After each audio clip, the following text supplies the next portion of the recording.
مصحة نفسية فيها المرضى بيواجهوا مخاوفهم من كيان غامض، لكنهم بيتصدموا لما بيعرفوا إنهم مجرد تجارب لشيء أكبر. فيلمنا بيبدأ مع الطفل هنري وأخته لورا، وهما بيحتفلوا بعيد ميلاد هنري مع والده ووالدته. وبعد شوية بيقوم هنري عشان يدخل الحمام، وقبل ما يدخل الحمام بيلفت انتباه هنري إن في شيء واقف في الطرقة، وبيلاحظ كمان إن اللمبة بتاعة الطرقة فصلت لوحدها. فبيخاف هنري وبيرجع تاني لوالده، فبيسأله والده إيه اللي رجعه تاني. بيقوله إن اللمبة اللي في الطرقة فصلت ولازم يصلحها. فبيصلح والده اللمبة بتاعة الطرقة، وبيقوله مفيش داعي إنه يخاف تاني من الضلمة. فبيسيب هنري والده وبيطلع لفوق، لكنه بيلاحظ إن الباب بتاع السرداب مفتوح، فبيقفله وبيمشي. وبعد شوية بيتفتح باب السرداب تاني لوحده. ونروح بعد كده للورا في أوضتها، وبتلاحظ إن اللمبة بتاعة الطرقة فصلت تاني، وبتشوف والدها وهو بيصلحها، لكنها بتتفزع لما بتشوف شخص بيظهر جنبه فجأة وبيقرب منه. وبتتصدم لورا خصوصا لما بتشوف إن الشخص ده بيقتل والدها. بيظهر هنري في اللحظة دي وبتقول له لورا إنها شافت راجل الظلام وهو بيقتل والدها. وبعد شوية بنسمع صوت حد بيستغيث، والصوت بيكون جاي من الدور اللي تحت. فبينزل هنري ولورا عشان يطمنوا على والدتهم، ولكنهم بينهاروا لما بيشوفوا والدتهم مقتولة. وبعد مرور 10 سنين على الحادثة بنشوف لورا في مركز التأهيل النفسي، وهي بتتكلم مع دكتورة اسمها وارن تبقى الدكتورة بتاعت هنري أخوها، وبتقول لها إن الفترة اللي قضاها هنري هنا في المركز قدر يتجاوز الموضوع ويتغلب على خوفه من الضلمة. وبتنصحها هي كمان تعمل كده، وبترد عليها لورا وبتقول لها إنها خلاص كبرت وقدرت تتغلب على خوفها. وفي الوقت ده بيوصل هنري وبيقابل لورا، وبيقول لها إنه افتقدها كتير طول فترة وجوده هنا. وبعد شوية هنري بيبلغ أخته إن جاله فرصة عمل في سان فرانسيسكو ولازم يقبلها. بتتصدم لورا من كلام هنري لأنها حتى ملحقتش تقعد معاه، فبتغضب منه وبتسيبه وبتمشي. بالليل بيجهز هنري شنطته وبيصر على السفر، وبتوصل لورا وبتعتذر له عن تصرفها معاه، وبتتمنى له إنه ما يطولش ويرجع لها بسرعة، لكنه مش بيرد عليها. وفجأة بتشوف لورا خيال بيظهر جنب هنري وبتحاول تحذره، لكن الوقت بيكون فات. وفجأة بتصحى من النوم وبتفضل تصرخ، وبيلحقها هنري بيقول لها إن الحلم ده بقى يكرر كتير معاها. وبيلاحظ هنري إن لورا بتنام وبتسيب كل الأنوار مضاءة، فبيفهم هنري إن لورا لسه بتعاني من الخوف من الضلمة. بتقول إنها على الوضع ده من يوم ما سابها ودخل مركز العلاج النفسي، وإنها كانت دايما بتكذب عليه، وبتقول له إنها قدرت تتخلص منه عشان بس يقدر يتعالج ويقدر يعيش حياته طبيعية، وعشان كده بتترجى له ما يسيبهاش ويسافر. تاني يوم بنشوف لورا مع هنري في مركز العلاج النفسي، والمرة دي عشان تبدأ لورا رحلة العلاج وتتخلص من خوفها. وبيقول لها هنري إنها تقدر تتصل بيه في أي وقت، لكن بنشوف الدكتورة وارن اللي بتقول لها إن للأسف التليفونات هنا ممنوعة، لأن الاعتزال التام عن العالم الخارجي هو اللي بيساعد الحالة إنها تتعافى بسرعة.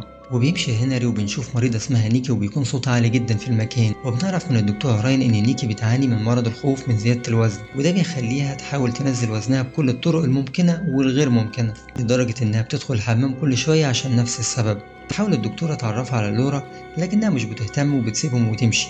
وبتستلم لورا أوضتها اللي هتقعد فيها طول فترة العلاج، وبتشوف صورة ليها في الأوضة، وبتقول لها الدكتورة راين إن هنري اللي رسمها لما كان هنا. بعد شوية وهي بتبدأ ترتب أوضتها فجأة فبتتفزع لورا، ولكنها بتجمد قلبها وبتولع النور تاني. وبعدها بتشوف الراجل البعبع وهو جاي عليها من جوه الخزانة، وبتترعب أكتر، لكن بيوصل زميلها مارك وبالو اللي جم عشان يرحبوا بيها. بنعرف إن مارك بيخاف من الضلمة، عشان كده لما بتطلب منه لورا إنه يصلح اللمبة بيجيب ورا. بيتطوع بالو اللي بنعرف إن عنده مرض الخوف من الجراثيم، لدرجة إنه بيمسك اللمبة بالمنديل عشان يحافظ على إيده نظيفة. وبنروح للدكتور إيلين اللي بيكون رئيس المركز، واللي بنشوفه بيسجل جلسات العلاج بنفسه. وبتبدأ المريضة إليسون تشرح إنها بتخاف من إنها ما تقدرش تسيطر على عواطفها، وعشان كده بتقعد تقطع في شرايينها. عشان كده بتعتقد إنها لما تقطع شرايين إيديها هي كده بتتخلص من خوفها. بيجي الدور على لورا اللي بتقول لهم إنها بتخاف من الراجل البعبع، وبيبدأ الكل يستخف بيها. ووقتها بتسيب الجلسة وتمشي، وبتقابلها الدكتورة راين وبتقول لها إنها مش المفروض إنها تستسلم بسهولة كده. وبتقول لها إن والدتها كانت بتعاني من انفصام في الشخصية، وكانت بتتعالج في مصحة نفسية بالصدمات الكهربية، لدرجة إن حالتها اتدهورت وفقدت الإحساس بينا وبأي حاجة حواليها. وبتقول راين إنها خافت لما تكبر يحصل معاها اللي حصل مع والدتها، خصوصا لما عرفت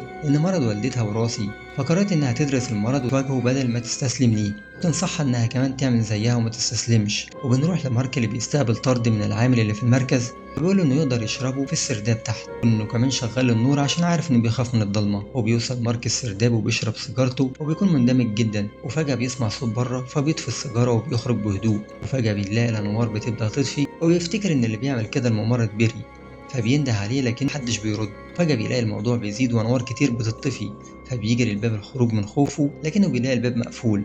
ومحدش بيسمع صراخه. وبعد شوية بتسمع غوريا موظفة الاستقبال صوت جاي من تحت السرداب، فبتاخد كشافها وبتنزل تشوف ايه اللي حصل. ولما بتوصل غوريا بتشوف مارك وهو متعلق في الاسانسير وميت. وبنروح للدكتور إيلين اللي وجهة نظره ان الكهرباء لما قطعت والدنيا ظلمت ده دافع مارك انه يحاول يخرج من باب الاسانسير، ولما اشتغل الاسانسير فجأة ملحقش يخرج والاسانسير هو اللي عمل فيه كده. وبنشوف إليسون بيبان عليها التوتر، وكمان بالو اللي كان اقرب شخص لمارك. لكن لورا بتأكد ان مارك اتقتل بفعل فاعل، والقاتل نفسه هو الشخص اللي فصل الكهرباء والانوار. لكن الكلام ده ما بيعجبش دكتور إيلين، فبيقرر ان هو يسيب الاجتماع ويمشي. وبنشوف لورا على طول بتتصل باخوها هنري وبتبلغه ان مارك اتقتل، وان اللي قتله موجود لسه هنا. فبيقول لها هنري انها تتمسك شويه وهو هيوصل بكره. وبترجع لورا اوضتها، فبتتفاجئ ان باب الخزانه اللي فكته اتركب تاني. وبيظهر دكتور إيلين وبيقول لها ان هو اللي صلح الباب، وبيقول لها كمان ان الشيء اللي بتخافي منه مش موجود في الخزانه، ده موجود جواكي انتي. فبتقول له لورا طب تفسر بايه اني شفت اللي قتل والدي ووالدتي؟ فبيقول لها انها حادثه زي اي حادثه عادي، ولا وجود للراجل بابا. وبعد شويه بتوصل راين لمكتب الدكتور إيلين، تقول له انها هتكمل اليوم هنا ومش هتمشي لان عدد الموظفين قل بعد فصل بيري اللي سهل لمارك نزوله السرداب. فبيقول لها ان مجلس الاداره هيحقق في اللي حصل ومش هيسكت. وبتخرج لورا من الحمام وتتفاجئ بوجود قطعه قماش كلها دم، وبتمشي ورا اثار الدم، فبتلاقيه جاي من الحمام. ولما بتفتح الباب بتلاقي إليسون متقطع في جسمها، بتقول لها انها اسفه ما كانتش تعرف انها مشغوله. وفي طريق الرجوع لاوضتها بتلاحظ لورا ان الانوار في اخر الطرقه بتبدا تطفي وتشتغل تاني. ومره واحده بتشوف خيال لشخص، لكن بتظهر نيكي مره واحده وبيكون معاها جردل، وبتطلب من لورا انها تمشي معاها علشان تحجب رؤيه الكاميرات عنها ومحدش يشوفها وهي داخله بالجردل اوضتها. وبعد ما بيوصلوا الأوضة بتاعت نيكي بتشوف صورة لنيكي مع وارن، وبنعرف إن وارن ده بيعاني من الخوف من الأشخاص. وقبل ما ترجع أوضتها بتلاحظ لورا إن أوضة بالو مفتوحة، وبتلاقيه قاعد بينظف في الأرضية، وبيكون عنده هوس غير طبيعي بنظافة المكان من حواليه. وبعد ما بيخلص بيقرر إنه يرتاح شوية وبيبدأ ياكل أكله. وفجأة بيلاقي حشرات طالعة من الكيس، فبيرمي الكيس وبيفتح التلاجة، لكن بيلاقي كل أزايز المية فاضية. وفجأة بيظهر شخص غريب وبيديله إزازة منظف، فبياخدها على طول وبيشرب منها. وبتوصل إليسون وبتلاقي دارين بيحاول ينقذ باول، لكن الوقت بيكون نفد. وبيتجمع كل الموجودين، ولورا بتشوف إزازة المنظف وبتأكد لهم إن باول مات مقتول، خصوصا لما شافت حشرات في المكان. وبنعرف إن المركز مقفول من بره، وإن الدكتور إيلين هو الوحيد اللي معاه المفتاح. وبتقول لهم غوريا إن الهواتف كمان عطلانة في المكان. بتتوتر إليسون وما بتكونش قادرة تسيطر على نفسها، فبتاخدها لورا عشان تهديها. وبتطلب راين من غوري إنها تنزل السرداب عشان توصل الكابينة الرئيسية بتاعة التليفونات. بتتسمر غوريا مكانها وفي النهاية بتوافق. وبتجمعهم لورا وبتقول لهم ان الشخص اللي بيقتل فينا واحد واحد بيستغل مرض الخوف اللي عندنا عشان يخلص علينا.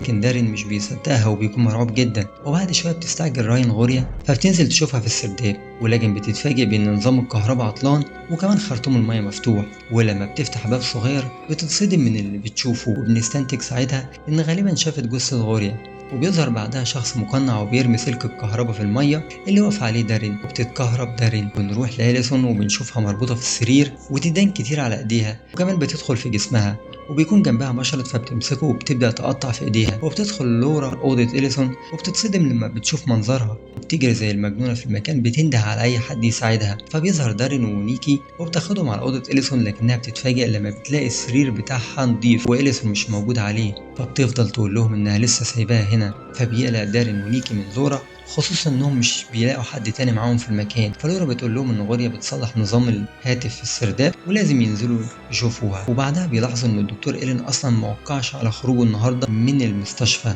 فبنفهم ان الدكتور إيلين لسه في المكان. فبيقول لهم دارين ان الدكتور إيلين اكيد هو اللي ورا اللي حصل، خصوصا ان دايما كان بيعالج الاشخاص عن طريق انه يخليهم يواجهوا مخاوفهم زي ما عمل مع هنري. فبتتصدم لورا وبتساله عن اللي عمله مع هنري، فبيرفض دارين انه يقول لها. وبتدخل لورا مكتب الدكتور إيلين وبتشوف ملف فيه مجموعه من المرضى، ومنهم المريض تيم جونسون اللي كان بيعالجه الدكتور إيلين، واللي كان بيخاف من الراجل بعبع، واللي كان بيعتقد إيلين ان تيم قتل 5 أشخاص وادعى إن البعبع هو اللي قتلهم عشان يهرب من العقاب. وإن كمان الدكتور إيلين اتفصل من فترة من النقابة بسبب الطريقة اللي كان بيستعملها في معالجة مرضاه. لكن لورا بترجع لدارين ونيكي وبتعرفهم بالكلام ده. تقول لهم كمان إن تيم جونسون هو نفسه مات مقتول ومحدش عارف القاتل. وبتشكك لورا في الكلام اللي كاتبه الدكتور إيلين، وبتأكد إن اللي قتل 5 أشخاص هو نفسه اللي قتل تيم. وبيقول لها دارين إن ظهورك انت هنا وقصة الراجل البعبع وأصدقائي اللي بيموتوا يبقى انت والدكتور إيلين أكيد لكم يد في الموضوع. وبينهار دارين وبيهرب منهم، وبيقول لهم إنه هيدخل أوضته ويقفل على نفسه